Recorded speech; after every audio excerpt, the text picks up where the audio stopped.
अंबर से सारे सितारे उतर कर आए हैं मेरे रघुनंदन के दर पर। अंबर से सारे सितारे उतर कर आए हैं मेरे रघुनंदन के दर पर। रोम रोम मेरा दीवाना प्रभु जी के नाम का, प्रभु जी के नाम का। गूंजता है अवध नगर में नारा श्री राम का। नमस्कार, आप देख रहे हैं जनता जागरण और मैं हूं आपके साथ प्रिंस कुमार। आज मैं एक बार फिर से आपके बीच आ गया हूं एक नए शो को लेकर और आज के हमारे गेस्ट बहुत ही खास हैं जिनके बारे में जानकर आपका भी दिल गार्डन गार्डन हो जाएगा। ये ऐसे गेस्ट हैं जो भोजपुरी जगत में एक अपना पहचान बनाकर बैठे हैं, जो भोजपुरी जगत में गाने से लेकर एक्टिंग की दुनिया में हर तरीके का काम इन्हें करना पसंद आता है। प्रदीप यादव इनका नाम है। प्रदीप जी, सबसे पहले आपका जनता जागरण परिवार में बहुत बहुत स्वागत है। बहुत बहुत धन्यवाद सर, और आपका भी बहुत स्वागत है सर। प्रदीप जी, आपसे आपके बारे में पता चला है आप बहुत अच्छा गाते हैं, बहुत अच्छा एक्टिंग भी करते हैं, सिंगिंग भी करते हैं, डांसिंग भी करते हैं। लेकिन सबसे पहले आज जब शुरुआत हम लोग अपने शो का किए हैं तो आप जानते ही हैं अभी पूरे देश में नहीं बल्कि पूरी दुनिया में एक उत्सव सा चल रहा है। वो भगवान राम के प्रति लोगों की एक आस्था बनी है, जो भगवान राम को लोग दिल में और दिमाग में बैठा कर रखे हुए हैं। तो सबसे पहले हम आपसे 2 लाइन सुनना चाहेंगे भगवान राम के लिए। आप अपने संगीत के माध्यम से क्या कहना चाहते हैं? सभी को मेरा प्रणाम है जी। और जहाँ तक मेरे गायकी की बात है तो मैं सिर्फ कोशिश करता हूँ। लोग प्यार दुलार देते हैं आप जैसे लोग, तो बहुत अच्छा लगता है और हम लोग माने प्रोत्साहित हो जाते हैं और भी गाने का दिल करता है। एक गाना जो है वो हम बनाए हैं, वो कुछ ऐसे है। बहुत ही खुशी की बात है कि 500 साल का इंतजार करने के बाद हम लोगों को राम मंदिर का जो है वो निर्माण हो रहा है और वो 22 जनवरी का जो है वो उद्घाटन होने जा रहा है। एक गाना है मेरा। अंबर से सारे सितारे उतर कर आए हैं मेरे रघुनंदन के दर पर। अंबर से सारे सितारे उतर कर आए हैं मेरे रघुनंदन के दर पर। रोम रोम मेरा दीवाना प्रभु जी के नाम का, प्रभु जी के नाम का। गूंजता है अवध नगर में नारा श्री राम का। गूंजता है अवध नगर में नारा श्री राम का। जय श्री राम। आप देख सकते हैं इनके गाने के शब्द का जो चयन है वो बिल्कुल ही शानदार है। जहां पे जिस तरीके से ये अवध में राम का नाम को गूंज की बात कर रहे हैं, आप समझते हैं जब अपनी जिंदगी में लोग एक बार राम का नाम ले लेते हैं पूरे 24 घंटे में, तो लोगों को लगता है कि सारा पाप मेरा माफ हो जाएगा, सारी गलतियां मेरी माफ हो जाएगी। तो ये तो लगातार गाने के माध्यम से अवध की नगरी में हर वक्त कण कण में राम राम की बात करते हैं। सबसे पहले अब हम आगे थोड़ा सा सवाल और जवाब का सिलसिला का शुरुआत करेंगे। आपसे हम जानना चाहेंगे, आप गाने की दुनिया में आ तो गए प्रदीप जी, आपको क्या लगता है ये इंडस्ट्री कैसा है? लोग कहते हैं ये इंडस्ट्री बहुत ही ग्लैमरस है, आप क्या कहते हैं? मैं पटना आया था 2010 में मेडिकल की तैयारी करने के लिए और तैयारी कर भी रहा था और मेरा एडमिशन होने वाला था RKTF डेंटल कॉलेज भोपाल में, पर किसी कारणवश मैं ले नहीं पाया और मुझे सिंगिंग में ज़्यादा इंटरेस्ट हो गया। और दोस्तों ने सुना तो उन्होंने प्रोत्साहित किया और उन्होंने फाइनेंशियली मदद भी किया और हम एल्बम करने लगे। बाहर से हमको भी इंडस्ट्री बहुत ग्लैमरस दिखी थी, ठीक है ना, और गलत चीज़ों से हम लोगों को बहुत शुरू से ही नफरत रहा है। गलत चीज़ें बर्दाश्त नहीं होती हैं। हम लोग भी जब एंट्री किए तो अब किसी के बारे में आप जानते नहीं हैं, चीज़ें जो है वो आपको सपना जैसे दिखती हैं, है ना, कि नहीं हम जाएंगे ऐसे होगा वैसे होगा। लेकिन जब हम एंट्री किए तो वैसा कुछ नहीं था। लेकिन प्रदीप जी, जिस तरीके से आप अभी अपने बारे में बताए कि दोस्तों ने अप्रिसिएट करके आपको गायक बना दिया, और इससे तो लगता है कि दोस्त का अप्रिसिएशन ही भी लोगों की बहुत बड़ी मजबूती बनती है। बिल्कुल बिल्कुल, और वो लोग अभी तक मेरे साथ खड़े हैं। चाहे वो सबसे बड़ी चीज है एप्रिसिएशन की, जब बात आती है तो लोग मोरल सपोर्ट लोगों को ज्यादा करते हैं और मुझे लगता है कि मोरल सपोर्ट लोगों की ताकत भी बहुत बेहतर बनती है। बिल्कुल, मोरल के साथ साथ मुझे तो फाइनेंशियल भी सपोर्ट किया है। Financial is additional part. जी जी सर, तो मुझे मिला और ये मेरा सौभाग्य था और अभी तक लोग मुझे कर ही रहे हैं।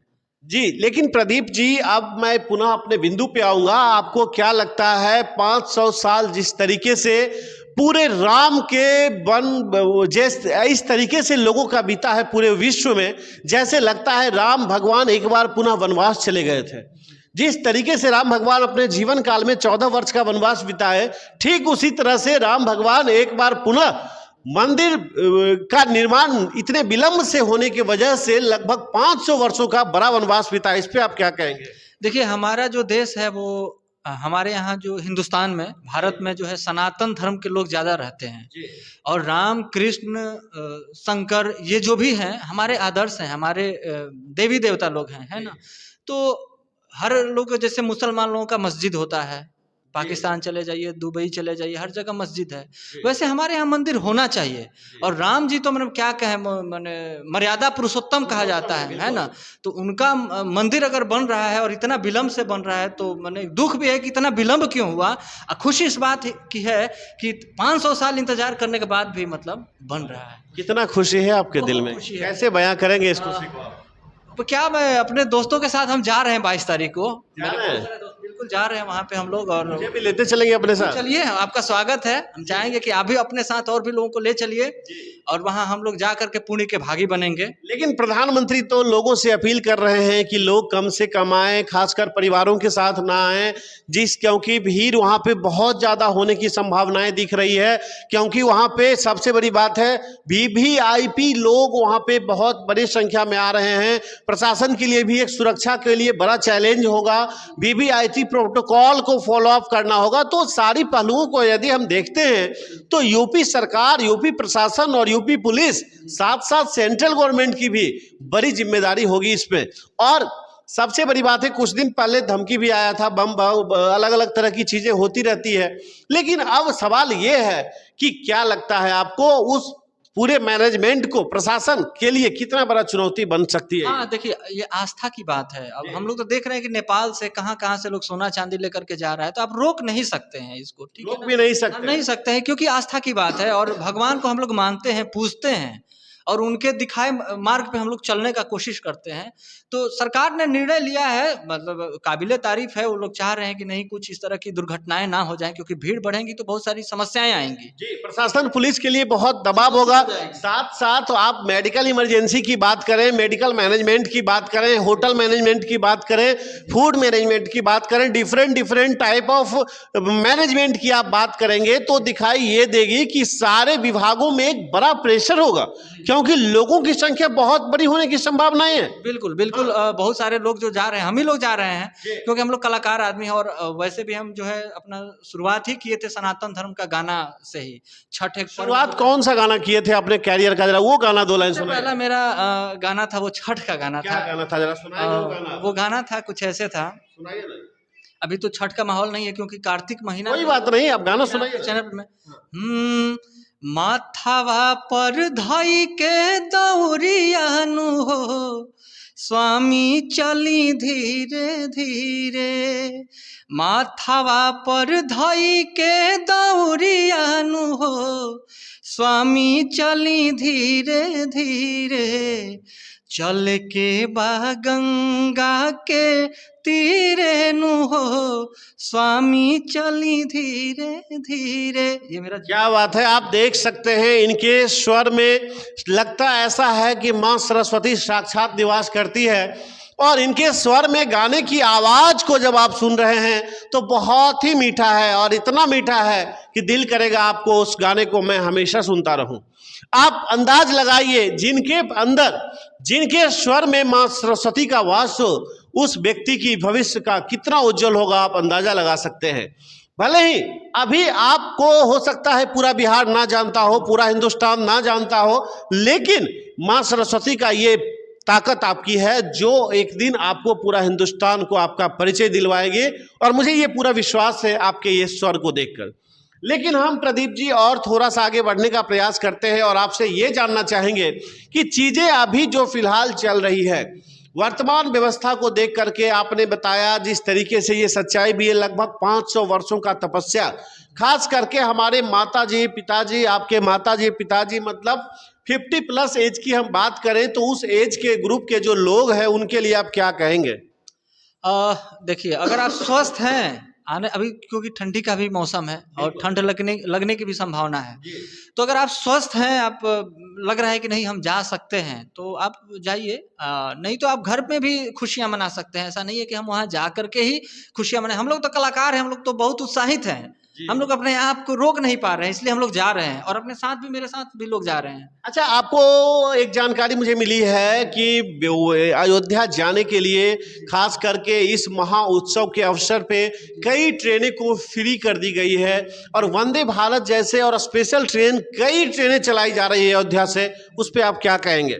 ये बहुत अच्छी पहल है सरकार के द्वारा, ठीक है ना। इसका मैं बहुत तारीफ करता हूँ। ऐसा होना ही चाहिए ताकि लोगों को किसी तरह की परेशानी ना हो जाने आने में।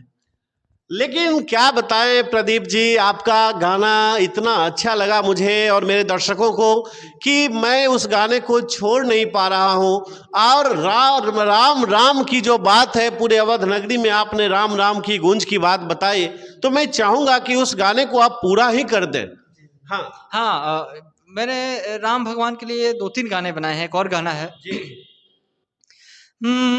धाम चलो रे अयोध्या, धाम चलो रे, धाम चलो रे अयोध्या, धाम चलो रे, विराजेंगे राम लला के ग्राम, चलो रे, धाम चलो रे अयोध्या, धाम चलो रे, धाम चलो रे अयोध्या, धाम चलो रे। मेरे तरफ से आमंत्रण है सभी के लिए कि अगर जो लोग जाने में सक्षम हैं, वो लोग 22 जनवरी को जो है वो अयोध्या पहुंचे और वहां पुरी के भागी बने। आप देख सकते हैं, पहला गाना से इन्होंने राम नाम की गूंज की बात की है, दूसरा गाना से आपको निमंत्रण भी दे दिए, आमंत्रण भी दे दिए, और आपको अब तीसरा गाना से मुझे लगता है आपको अयोध्या पहुंचा भी देंगे।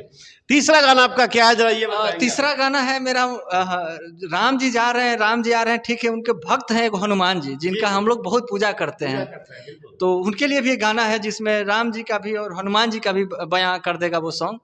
मैं हूँ भगत हनुमान जी का, हनुमान जी भगत श्री राम जी का, मैं हूँ भगत हनुमान जी का, हनुमान जी भगत श्री राम जी का, श्री राम जी का, श्री राम जी का, श्री राम जी का, श्री राम जी का, मैं हूँ भगत हनुमान जी का, हनुमान जी भगत श्री राम जी का।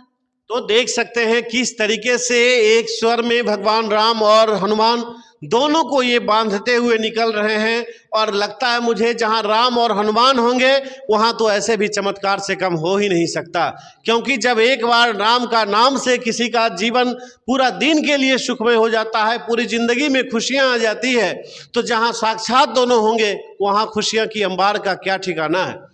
लेकिन अब हम जानना चाहेंगे प्रदीप जी आपसे पुनः एक बार, क्या लगता है हमारे आपके जैसे युवाओं के दिल दिमाग में, खासकर जब आप पूजा पाठ की थोड़ी सी बात करेंगे तो लोग कहते हैं, खासकर हमारे जैसे यंगस्टर कहते हैं, ये तो बुढ़ापे का काम है प्रिंस जी, क्या आप जवानी में कहते हैं? जवानी में तो प्यार मोहब्बत और इश्क की बात होती है। हाँ, देखिए इस चीज़ पे मेरा अपना विचार है। देखिए कि हर किसी का अपना अपना विचार होता है, सोच होता है। मेरे जैसे युवा का जो विचार है कि हर चीज़ का एगो समय है और हर चीज़ का अलग अलग माने सिचुएशन है ना। ऐसा थोड़ी है कि आप भक्ति में जा रहे हैं, पूजा पाठ कर रहे हैं तो आप इश्क मोहब्बत नहीं कर सकते हैं। कर सकते हैं वो, ठीक है ना। आपने एक टर्म बोला और मैं भी उस टर्म को बोला, लेकिन आप संगीत के माहिर आदमी हैं, आप थोड़ा बेहतर बताएंगे इश्क और मोहब्बत में फ़र्क क्या है?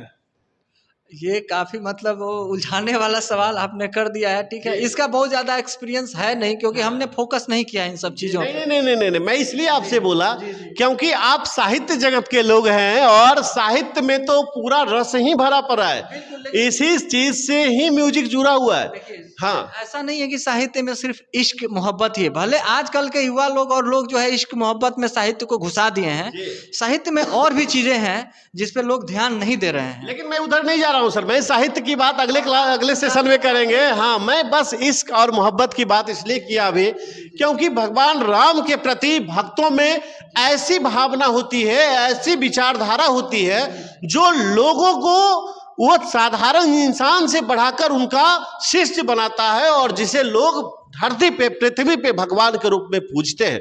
जैसे अगर उदाहरण के रूप में आप जानेंगे तो बाबा बागेश्वर धीरेन्द्र शास्त्री को आप देख सकते हैं, वो अपने आप को एक हनुमान का भक्त बताते हैं, हनुमान का सेवक बताते हैं, लेकिन आज पूरा हिंदुस्तान उन्हें भगवान मानता है। बिल्कुल बिल्कुल। तो इसलिए मैं कह रहा हूं कि इश्क और मोहब्बत में फर्क क्या है। मेरा नजरिया बिल्कुल स्पष्ट है कि मैं लोगों को राम मंदिर के ऊपर केंद्रित करना चाह रहा हूं, अयोध्या से ही जुड़ा हूं, अपने टॉपिक से मैं इधर उधर नहीं हुआ हूं। हाँ, ईश्वर से भी मोहब्बत हो सकती है, ऐसा नहीं है। मीरा ने किया था भगवान श्री कृष्ण से मोहब्बत और उनके यादों में मतलब रह गई वो। तो ऐसा नहीं है कि इश्क मोहब्बत सिर्फ लड़का लड़की ही करें, ठीक है ना, ईश्वर से भी किया जा सकता है। मेरा उधर ही था जी। हाँ हाँ, तो ईश्वर से भी मोहब्बत किया जा सकता है। पूजा पाठ करना कोई गलत नहीं है, अपने धर्म का पालन करना चाहिए और आस्था रखना चाहिए। विवेकानंद तो कहते हैं कि धर्म कुछ है ही नहीं, वो तो सीधा कहते हैं कि अगर भारत का विकास चाहिए तो कुछ समय के लिए हिंदुस्तान के देवी मूर्तियों को गंगा में विसर्जित कर देना। ये स्टेटमेंट सुना है ना विवेकानंद का? मैंने सुना है, लेकिन मैं उनके इस विचार से सहमत नहीं हूँ। सहमत नहीं है, लेकिन बात, सबसे बड़ी बात यह है कि जब आप कर्म की बात करते हैं, धर्म की बात करते हैं, तो लोग, उनका ये कहना था कि अपना कर्म ही दुनिया की सबसे बड़ी पूजा है। सही है, कर्म ही पूजा है, लेकिन मतलब मैं क्या बताऊं, कर्म तो पूजा है ही, लेकिन पूजा पाठ अगर कर लेते हैं उससे शांति मिल जाती है तो करने में क्या दिक्कत है? बिल्कुल, दुख दर्द दूर हो जाता है पूजा पाठ करने से, तो उसमें क्या समस्या है? चलिए, कर्म ही है। बिल्कुल बिल्कुल प्रदीप जी, आप लगातार अपने हर सवालों का जवाब बहुत ही अलग अंदाज में दे रहे हैं, वो चीज झलक रही है। हाँ, लेकिन अब आखिरी सवाल आपसे होगा और सवाल के तौर पे ये होगा कि राम मंदिर का जो, राम भगवान का जो पहली बार आप गाना का शुरुआत किए थे, जिस गाने से शुरुआत किए थे, एक बार पूरा उसी गाने को आप सुनाएं। ओके सर, मैं अंबर से सारे सितारे उतर कर आए हैं मेरे रघुनंदन के दर पर। अंबर से सारे सितारे उतर कर आए हैं मेरे रघुनंदन के दर पर। रोम रोम मेरा दीवाना प्रभु जी के नाम का, प्रभु जी के नाम का। गूंजता है अवध नगर में नारा श्री राम का, गूंजता है अवध नगर में नारा श्री राम का। एक पैराग्राफ और आगे बढ़िए थोड़ा सा, इतना गाना मेरे दिल को छू गया है कि मैं इससे भाग ही नहीं पा रहा हूँ, इसलिए एक पैराग्राफ और आगे बढ़िए। हाँ, एक पैराग्राफ, इतना ना गाना गा दिया है आदमी को, उतना लाइंस जो है याद नहीं रहता, फिर भी मैं कोशिश करता हूँ। हाँ, अवध की गलियों ने भी दीप जलाया है, परदीप सुदीप ने अपने प्रभु को बुलाया है। मुझे भी बना लो रघुवर अपने किसी काम का, अपने किसी काम का। गूंजता है अवध नगर में नारा श्री राम का, गूंजता है अवध नगर में नारा श्री राम का। एक सच मैं बता रहा हूँ आपके चैनल के माध्यम से, मैं इस गाना का लिरिक्स भूल गया था और मैं इसको अपने भगवान की कृपा ही मानता हूँ कि लाइन जो है वो मैं कोशिश करते गया और ऑटोमेटिक आते गया। चलिए, बहुत बहुत शुक्रिया प्रदीप जी, और हमारे साथ बोलिए जय श्री राम।